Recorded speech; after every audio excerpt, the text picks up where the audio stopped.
Duniani kuna kila aina ya watu. Kwa hiyo hata watu wazuri, watu wema wapo. Watu wazuri, watu waaminifu wapo. Sio kwamba wapo. Watu wapo.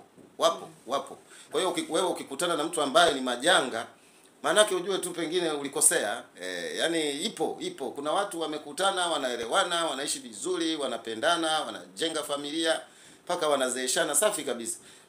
Hatuwezi kuepuka ugomvi.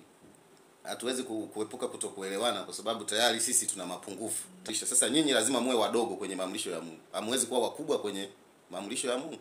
Kwa hiyo kama mtagundua kwamba nyinyi ni wadogo kwenye maamrisho ya Mungu, maana yake mtasolve matatizo yenu. Bahati mbaya kabisa kwenye mahusiano, na kwa nini imekuwa ni kama mtindo kwamba watu kubadilisha mahusiano, uchumba, huyu kachumbia huyu, kaona sio amfai, kaenda kwa huyu, kaona amfai, kaenda kwa huyu, na mwisho wa siku ndo anajikuta sasa kumbe yuko kwa mtu ambaye sio sahihi kabisa. Ni kwamba wengi huwa tunapenda ambapo hatupajui vizuri.